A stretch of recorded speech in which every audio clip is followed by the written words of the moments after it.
Anyways Atif Khan साहब का तो आपने नाम इनावे पेश कर दिया, लेकिन ये कहिएगा कि आज पंजाब की भी लीडरशिप मिली है। 2 लोग केपी से थे, केपी को रिप्रेजेंट कर रहे थे, और मलिक अहमद खान बच्चर साहब ये पंजाब से थे, और मियां फरत अब्बास साहब भी, या अपोजिशन लीडर मलिक अहमद खान साहब वहाँ से रिप्रेजेंट। तो पंजाब की सतह पर शेख वकास अकरम साहब बड़े क्लोज समझे जाते हैं अली अमीन गंडापुर साहब के, और अक्सर उनके हवाले से सफाइयाँ दे रहे होते थे। इमरान खान साहब ने उन्हें डांटा भी कि आप उनके स्पोक्स पर्सन नहीं है पीटीआई। पंजाब में आप क्या चेंजेस होते देख रहे हैं? आई थिंक पंजाब इतना इम्पोर्टेंट नहीं है। पंजाब में आपने देखा ना, उन्होंने सेक्रेटरी जनरलशिप जो है वो सलमान अकबर राजा साहब को दे दी है। राजा साहब इज़ अ न्यू कमर, उनकी कोई पर्सनल फॉलोइंग नहीं है, उनको ना डेरा है ना कोई MNA का पोजीशन है। अब उनके खिलाफ भी काफ़ी महाज बन रहे हैं, because he doesn't have a personal following, he is an outsider in the PTI। जी। तो इसलिए मेरा ख्याल है कि वो आप देखिए, वो जैसे कहते हैं ना, अपना सर झुका के वो आजकल काम कर रहे हैं। उन्होंने अभी थोड़ी सी झड़प हो गई उनकी मरवत साहब के साथ, तो मरवत साहब ने शोर शराबा डाल दिया। तो ये अच्छी बात नहीं होती, कंट्रोवर्सीज इस किस्म की शुरू हो जाएं, specially now on this very important post. तो इसलिए पंजाब के अंदर मैं नहीं समझता कि अभी कोई तब्दीली आएगी, बट ये पहला खतरा है, आप समझेंगे तो PTI के अंदर लीडरशिप के अंदर चेंजेस आप देख रहे हैं। तो ये जो चेंजेस होने जा रहे हैं, इनसे क्या पाकिस्तान तहरीक-ए-इंसाफ को फ़ायदा होगा, और आने वाले दिनों में मज़ीद बड़ी तब्दीलियाँ होंगी जो पॉलिसी को भी चेंज कर देंगी? बयानिए को चेंज करने के लिए ऐसा किया जा रहा है? देखिए, बयानिया तो चेंज करना पड़ेगा, तर प्रॉब्लम यह कैसे चेंज होना है, और जो नया बयानिया वो एक्सेप्ट कैसे करवाएंगे अपनी आवाम से, क्योंकि वो नया बयानिया के अंदर एक कॉम्प्रोमाइज़ करनी पड़ेगी। अब उस कॉम्प्रोमाइज़ को आप कॉम्प्रोमाइज़ कह लें, डील कह लें, जो मर्ज़ी कह लें, उसके अलावा और कुछ चारा नहीं है। बिकॉज इन्होंने कोशिश कर ली है ना, मैं हमेशा यही कहता हूँ, इन्होंने धरने करके देख लिए, इन्होंने लॉन्ग मार्चेस करके देख लिए, इन्होंने आर्मी चीफ के ख़िलाफ़ पूरा महाज बना के देख लिया, इस्टेब्लिशमेंट को गाली गलौज करके देख ली, सब कुछ करके देख लिया, इनको कुछ नहीं मिला। और जिसकी वजह से मैं कहता हूँ कि आज ये ज़्यादा कमज़ोर हो चुके हैं बनस्बत इसके कि 6 माह पहले। तो अब सिर्फ वो एक डोनाल्ड ट्रंप रह गया, वो फैक्टर, और उसको भी मैं समझता हूँ कि नॉट एन इम्पॉर्टेंट फैक्टर। तो आज नहीं कल नहीं परसों इनको बातचीत की तरफ फिर आना पड़ेगा, नंबर 1। नंबर 2, कुछ रिहाइयों की बात होगी, ठीक, और कुछ फेडरल गवर्नमेंट के साथ cooperation between federal government and KP government, because don't forget KP is now a very critical province, बहुत critical province है because of terrorism and so on, और तो उसमें गंडापुर साहब has to cooperate with the anti-terrorist agencies, वहाँ आज तक अभी तक कुछ नहीं किया। फेडरल गवर्नमेंट भाग दौड़ कर रही है, इसीलिए मोहसिन नकवी साहब कभी इधर जाते हैं कभी उधर जाते हैं, आर्मी चीफ सब हो आए हैं वहाँ से, but there is no improvement in law and order, और law and order provincial subject है, it's not a federal government. तो लॉ एंड ऑर्डर की तरफ से तो कुछ हो ही नहीं रहा। खुरम के अंदर क्या हो रहा है और बाकी जगह पे क्या हो रहा है, आप देखें, ये these people are more interested in dharnas and शहर का हाल पेशावर का बुरा हो चुका है, और लड़ाई झगड़े हो रहे हैं, सेक्टेरियन कॉन्फ्लिक्ट चल रही है, ऊपर से तालिबान जो है वो धंधन आ रहे हैं, एंड गंडापुर साहब doesn't know whether he is coming और going. So I think there may be some changes. Okay, तो इन चेंजेस के बाद पार्टी इख्तलाफात बढ़ेंगे या काबू पा लिया जाएगा? नहीं, देखिए, पार्टी कहीं नहीं जाती, पार्टी के अंदर ये चीज़ें चलती हैं और चलेंगी।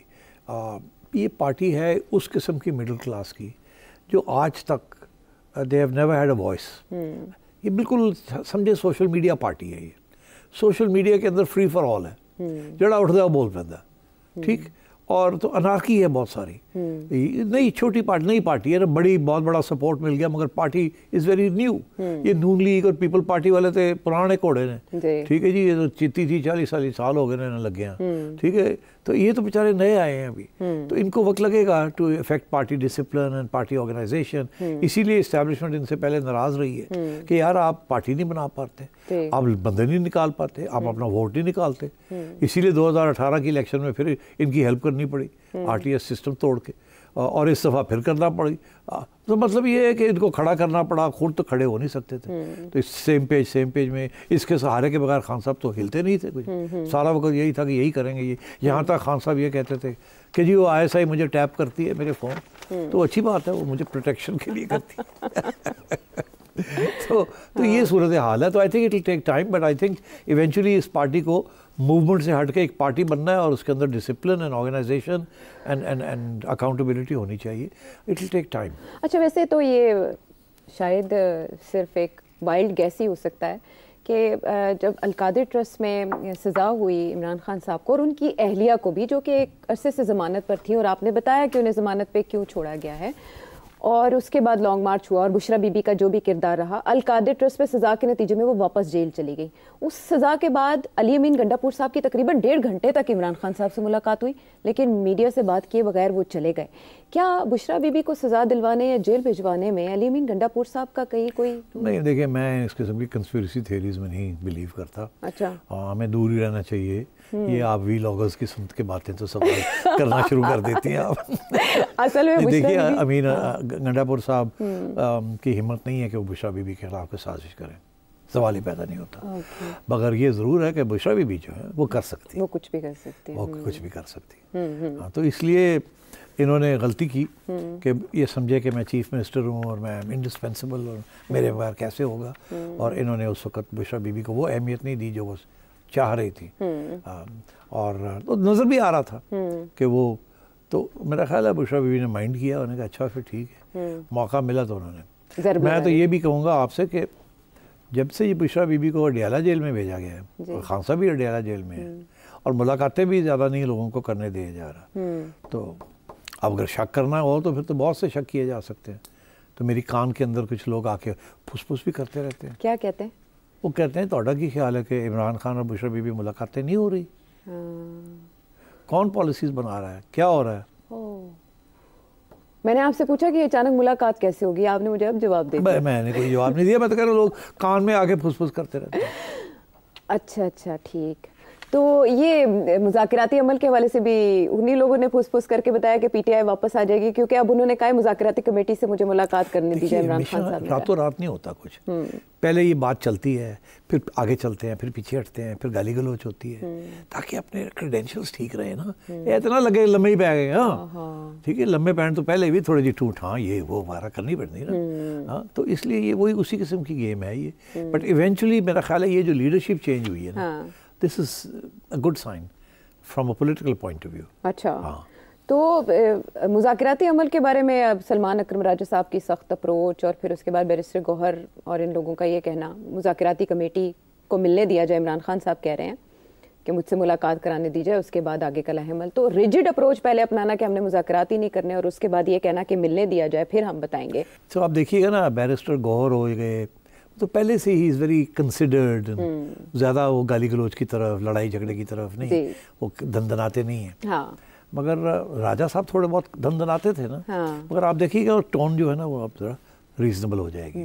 अब वो वकीलों की टोन हो जाएगी, पॉलिटिकल लीडर की टोन नहीं रहेगी। तो ये this is all a sign कि तैयारी की जा रही है कि किसी तरीके से स्पेस क्रिएट की जाए, रास्ते ढूंढे जाएं, और ये लड़ाई झगड़े वाला जो रास्ता है ये कामयाब नहीं हो रहा।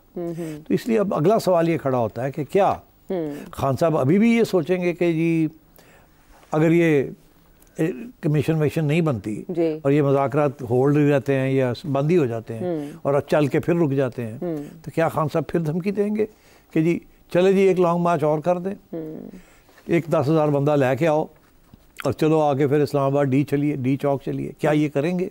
क्या नहीं करेंगे? अगर करते हैं तो क्या होगा? फिर एस्टेब्लिशमेंट कैसे रिएक्ट करेगी, गवर्नमेंट कैसे रिएक्ट करेगी? तो ये सारी चीज़ें अब आगे देखनी है कि किस तरफ खान साहब लेके चलते हैं। और मैं समझता हूँ इसीलिए फेडरल गवर्नमेंट पे बहुत कुछ डिपेंड करता है कि अब वो किस फ्लेक्सिबिलिटी के साथ इनको साथ भी लेके चलती है, और इनकी जो बड़े एक्सेसिव एक्सट्रीमिस्ट डिमांड्स हैं जो कि वो कभी एक्सेप्ट नहीं कर सकते, उनको मुस्तरद नहीं करते और तरीके से इनको बात को आगे चलाते हैं। इनकी फेडरल गवर्नमेंट के फ़ायदे की बात है कि इनको साथ लेके चला जाए, मगर ये नहीं कि जो ये कहते हैं वो कंसीड कर दिया जाए। वो कर ही नहीं सकते, वो कर देंगे तो उड़ जाएंगे। ठीक, तो बस ट्रिक यही है कि इनको साथ रखना है, ठीक, इनको सड़कों पे नहीं आने देना। और अगर ये सड़कों की तरफ फिर चलते हैं तो फिर वही जो पहले अशर हुआ है वही करना पड़ेगा। ये फेडरल गवर्नमेंट की इस किस्म की सोच है। ये मेरी सोच नहीं है, ये उनकी सोच है कि अगर ये कॉन्स्टिट्यूशनल पाथ पे आ जाते हैं और ये लड़ाई झगड़े बंद कर देते हैं तो वील अकोमोडेट देम, जैसे अकोमोडेट किया जुनेद साहब को किया ना पीएससी में। हाँ, और खान साहब ने उधर भी कर दिए। तो अगर इस किस्म की डेवलपमेंट्स उनकी तरफ से होंगी तो I think things will start moving. But ये ना समझे कल ही मूवमेंट हो जाएगी। अच्छा, हाँ, it will move but slowly. ठीक है, और वो उसके लिए हम पहले 28 जनवरी पे नज़र रखें और 28 जनवरी, हाँ 28 पे नज़र रखें, बट नॉट ओनली 28 पे, उसके बाद भी बहुत कुछ हो सकता है। उसके बाद यौम स्याह मना रही है ना 8 फरवरी को। हाँ, यौम स्याह में भी अब देखिए ना, अगर वो कहते हैं लेके आओ 20,000 बंदा, फिर तो फिर we have an issue, we have a problem. मगर अगर यौम स्याह यही है कि हर जगह पे आप लोग एहतजाज करें, पर घरों में बैठ के करें, अपने शहरों में बैठ के करें, दैट्स ओके। अच्छा, तो पहले तो केपी से आप सारी कुमक लाने के लिए अली अमीन गंडापुर साहब सबको मोबिलाइज करते थे। अब ये जुनैद अकबर खान साहब आपको लगता है कि कर सकेंगे केपी से? अब यहाँ दो इश्यूज बन गए ना। क्या? एक तो ये कि मोबिलाइज करने के लिए आमतौर पे पार्टी प्रेसिडेंट ही करता है, उसके तल्लकात होते हैं with all the MPs and MNAs. तो वो ही party president is head of the party, party ही एहतजाज करती है, गवर्नमेंट नहीं करती। मगर गवर्नमेंट की सपोर्ट के बगैर भी नहीं होता। हाँ। और गंडापुर साहब करते क्या थे कि वो स्वाय पार्टी को नहीं जितना सोचते थे, वो अपना सोचते थे, और जितने पैसे लगा सकते थे गवर्नमेंट के वो लगा देते थे। अब ये होगा कि ये मांगेंगे, ये ग्रुप जो है ये मांगेगा पैसे कि हमने पार्टी को ऑर्गेनाइज करना है, ये दें वो दें, और गंडापुर साहब उनको फ्री हैंड नहीं देंगे। फ्री हैंड दिया तो गंडापुर साहब को ये बाहर निकाल देंगे ना। हाँ। वो ज़्यादा पावरफुल हो जाएंगे। तो ये अब कैलिब्रेट करके गंडापुर साहब ही जो हैं इनका हर बात नहीं मानेंगे, कहीं रुकावट क्रिएट करेंगे, कहीं ये करेंगे, कहीं वो करेंगे, कहीं दे देंगे। मगर ये नहीं होगा कि ये फिर उनके खिलाफ महाज बना लें। अगर गंडापुर साहब ने इसको कैलिब्रेट ना किया तो इनके गंडापुर साहब के खिलाफ ये सारा ग्रुप एक नया महाज बनाएगा, इसको निकालें एज चीफ मिनिस्टर। ये होंगी कॉम्प्लिकेशंस इस चेंज के बाद, और इसी से आपको समझ भी आ जाएगी कि आइंदा पाकिस्तान तहरीक इंसाफ एहतजाज करने की पोजीशन नहीं। केपी के उफक पर तब्दीलियों के बाद पंजाब के उफक पर तब्दीलियों का इंतजार है, और उसके बाद पाकिस्तान तहरीक इंसाफ की स्ट्रैटेजी में भी। एक ब्रेक के बाद आते हैं वापस।